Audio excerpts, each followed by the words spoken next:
Selamat datang di podcast gua hari ini. Gua Louis Lau, dan pada episode kali ini kita akan menjelajahi berbagai konsep dan pemikiran filosofis yang relevan dengan agama Kristen, serta bagaimana filsafat telah berkontribusi dalam memahami dan mengartikan keyakinan keagamaan ini.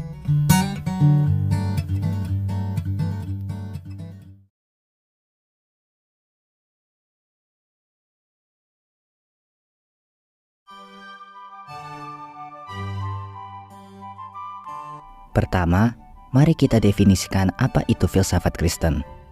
Filsafat Kristen adalah cabang filsafat yang berfokus pada pemahaman dan analisis tentang keyakinan, doktrin, dan ajaran agama Kristen. Ia mencoba menyelidiki pertanyaan fundamental mengenai Tuhan, keberadaan, keadilan, moralitas, dan hakikat manusia dalam konteks kepercayaan Kristen.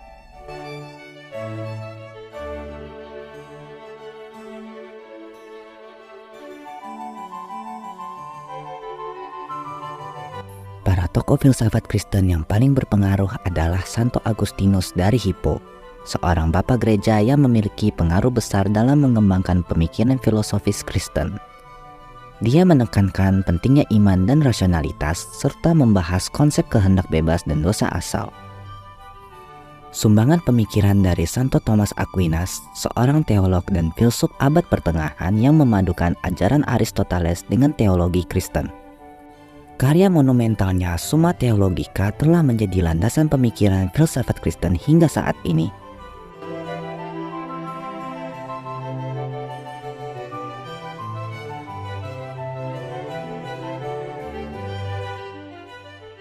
Filsafat Kristen adalah perpaduan yang kaya antara iman religius dan pemikiran rasional.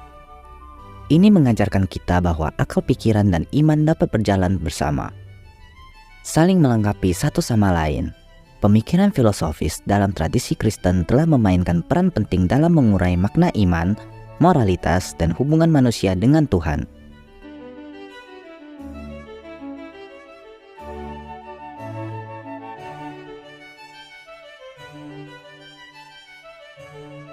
Salah satu konsep mendasar dalam filsafat Kristen adalah pandangan tentang Tuhan sebagai pencipta dan pemberi makna dalam kehidupan manusia. Dalam pandangan ini, filsuf Kristen merenungkan tentang bagaimana kita dapat memahami sifat-sifat ilahi dan peran Tuhan dalam ciptaan ini. Pertanyaan filosofis seperti mengapa ada kejahatan dan penderitaan di dunia yang dianggap baik oleh Tuhan menjadi fokus diskusi yang mendalam.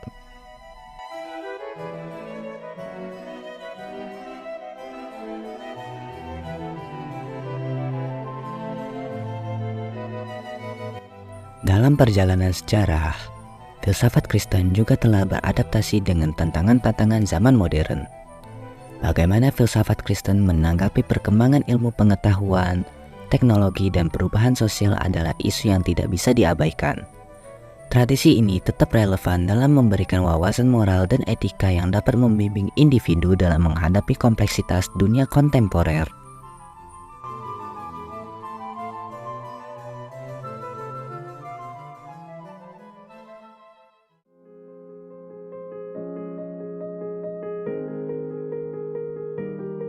Mengenal cabang-cabang utama dalam filsafat Kristen.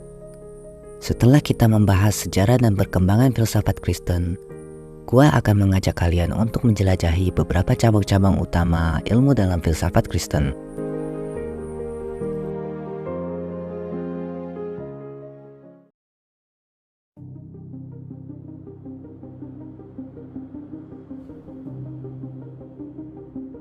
Satu, teologi filosofis. Teologi filosofis dalam filsafat Kristen adalah perpaduan antara dua dunia yang mendalam, keyakinan rohaniah dan pemikiran rasional. Ia membawa kita ke dalam perjalanan merenung yang melampaui batas-batas fisik, menuju ruang abstrak yang memeriksa eksistensi Tuhan, sifat-sifatnya, dan hubungannya dengan ciptaannya.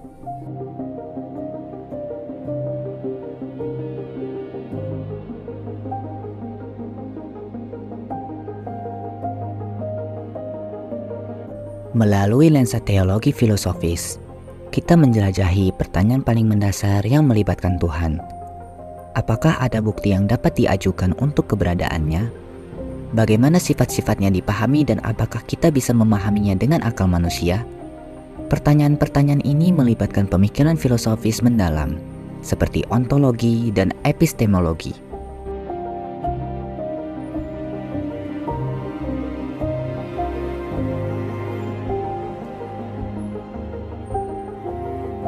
Namun, teologi filosofis juga melibatkan pemikiran tentang keadilan ilahi dan masalah penderitaan. Bagaimana keberadaan kejahatan dan penderitaan sejalan dengan kebaikan dan keadilan Tuhan? Apakah ada penjelasan rasional untuk paradoks ini?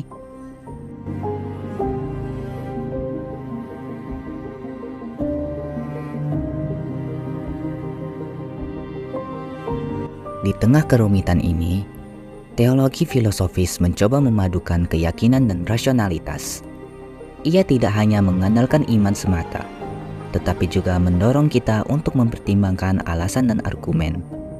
Ia memungkinkan kita untuk berdialog dengan pemikiran filsafat klasik dan kontemporer, serta menjalani refleksi yang mendalam terhadap dasar-dasar keyakinan kita.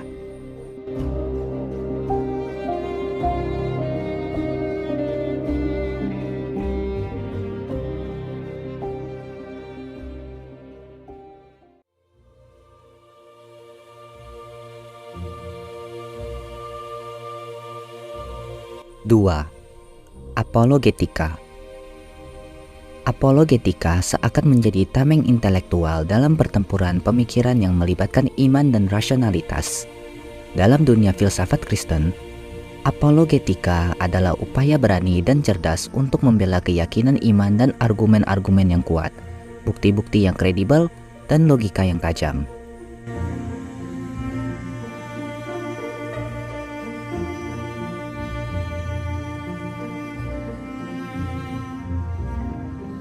Melalui apologetika, para pemikir Kristen berusaha menjawab tantangan-tantangan terhadap iman, baik dari dalam maupun luar komunitas kepercayaan. Mereka merangkai bukti-bukti dari filsafat, sains, sejarah, dan berbagai disiplin ilmu lainnya untuk memperkuat dasar-dasar keyakinan Kristen. Apologetika tidak hanya berbicara kepada yang sudah percaya, tetapi juga kepada mereka yang ragu, skeptis, atau bahkan menentang.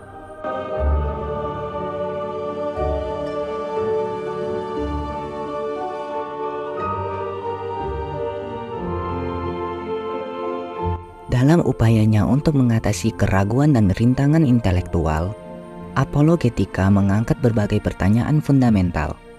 Apakah ada bukti rasional untuk keberadaan Tuhan? Bagaimana kita dapat memahami dan merespon keberadaan kejahatan dan penderitaan dalam dunia yang diperintah oleh Tuhan yang baik? Mengapa teks-teks suci bisa dipercaya sebagai panduan hidup?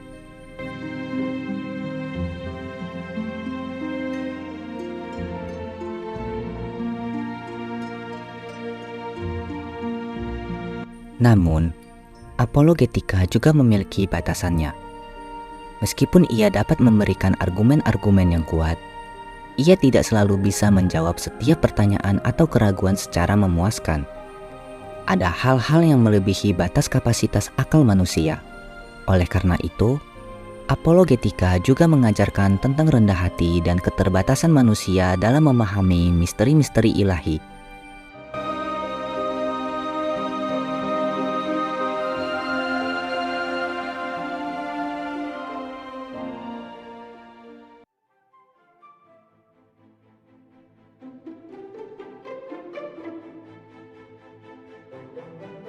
Tiga, hermeneutika Kristen. Hermeneutika Kristen seakan menjadi jembatan antara zaman dan zaman, membantu kita menyelami makna mendalam di balik teks-teks suci yang kuno. Ini adalah seni interpretasi yang menuntun kita melewati kata-kata lama dan menghubungkan pesan-pesan rohaniah dengan realitas kehidupan kita saat ini.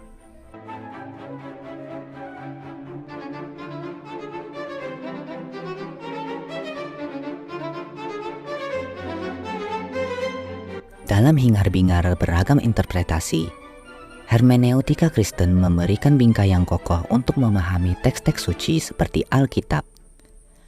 Ini adalah pendekatan yang menggali konteks historis, budaya, dan bahasa dari waktu penulisan, merangkul nilai-nilai serta kebenaran rohaniah yang terkandung di dalamnya.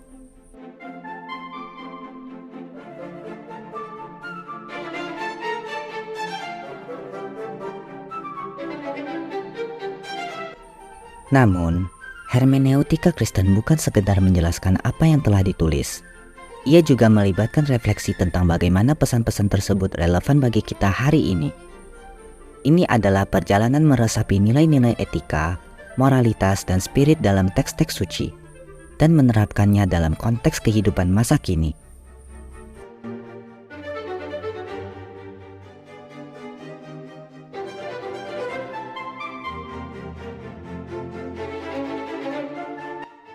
Tapi, hermeneutika bukanlah ilmu pasti. Ia membuka ruang bagi beragam interpretasi, mengingat setiap individu membawa latar belakang, pengalaman, dan pemahaman yang unik. Oleh karena itu, dialog dan diskusi menjadi penting dalam mengembangkan pemahaman yang lebih dalam dan kaya akan makna.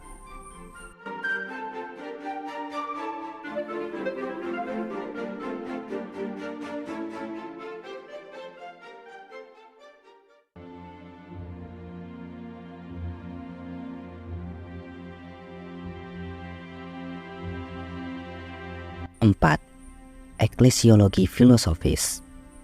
Eklesiologi filosofis atau filsafat gereja adalah perenungan mendalam tentang hakikat dan eksistensi gereja dalam kerangka pemikiran filosofis.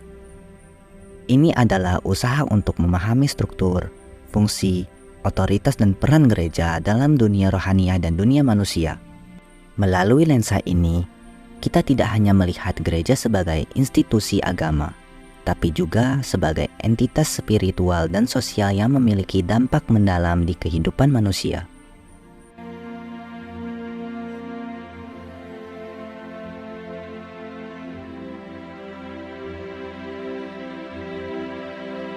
Eklesiologi filosofis merenungkan tentang struktur dan hierarki dalam gereja. Ini mencakup pertanyaan-pertanyaan tentang otoritas, peran para pemimpin rohani, dan hubungan antara gereja lokal dengan gereja universal.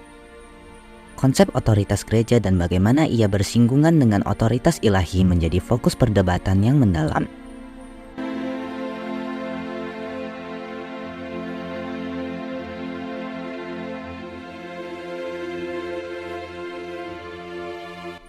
Filsafat gereja mengajukan pertanyaan tentang hubungan antara gereja dan masyarakat. Bagaimana peran gereja dalam membentuk moralitas dan nilai-nilai sosial? Bagaimana gereja berinteraksi dengan realitas politik dan ekonomi? Semua pertanyaan ini mencerminkan bagaimana filsafat gereja memahami peran gereja dalam mengarahkan dan membentuk masyarakat.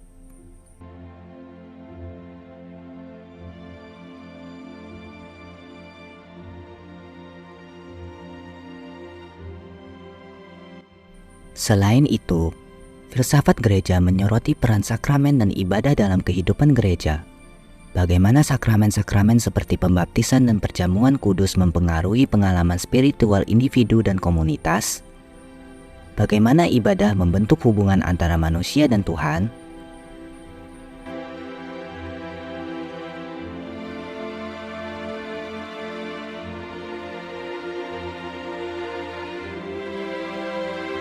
Secara keseluruhan, eklesiologi filosofis dalam filsafat gereja adalah perjalanan mendalam ke dalam hakikat gereja sebagai entitas rohania dan sosial.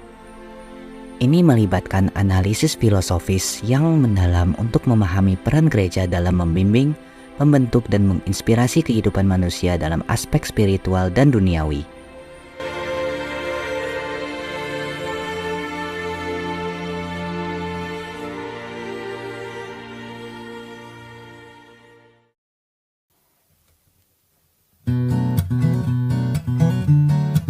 Tentu saja, ini hanyalah beberapa contoh, dan ada banyak lagi sub-bidang yang bisa ditemukan dalam filsafat Kristen. Karena cabang ilmu dalam filsafat Kristen tidak memiliki batasan yang pasti. Itulah garis besar dari episode podcast kita tentang ilmu filsafat Kristen. Semoga perjalanan intelektual ini memberikan wawasan dan pengertian yang lebih dalam tentang filsafat Kristen. Terima kasih telah mendengarkan podcast gue hari ini, dan sampai jumpa di episode selanjutnya.